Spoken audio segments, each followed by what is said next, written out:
بسم اللہ الرحمن الرحیم۔ السلام علیکم۔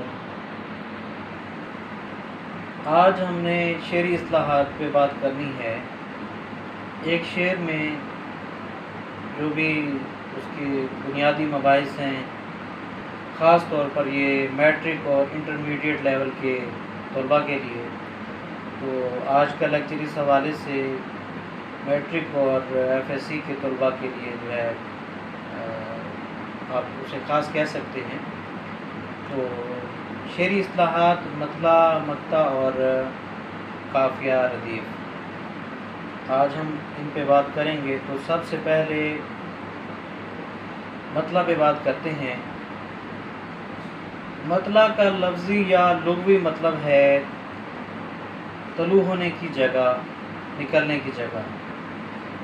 شعری اصطلاح میں غزل یا قصیدے کا جو پہلا شعر ہوتا ہے، جس میں قافیہ ردیف اس شعر کے کا حصہ ہوتے ہیں، قافیہ اور ردیف بھی اس شعر کا حصہ ہیں۔ قافیہ اور ردیف کا ہونا بھی ضروری ہے، اور شعر غزل اور قصیدے کا پہلا شعر بھی ہو تو اسے ہم مطلع کہتے ہیں۔ اور ایک مطلع کے بعد اور بھی جو ہے اس کے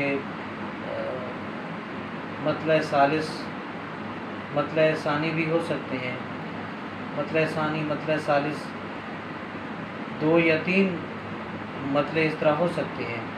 اور اسی طرح چاہے ایک مطلع ہے یا غزل کے پہلے شعر کے 3 مطلع ہیں، ان کے بعد کا جو بھی شعر ہوگا اسے ہم اس میں مطلع کہیں گے۔ تو سب سے پہلے جو ہے اس کی ایک مثال دیکھیں مطلع کی۔ یہ ایک غزل ہے میر تقی میر کی۔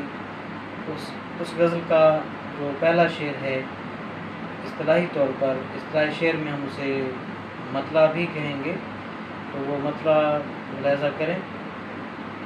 جس سر کو غرور آج ہے یہاں تاجوری کا، جس سر کو غرور آج ہے یہاں تاجوری کا، کل اس پہ یہی شور ہے پھر نوحہ گری کا، کل اس پہ یہی شور ہے پھر نوحہ گری کا۔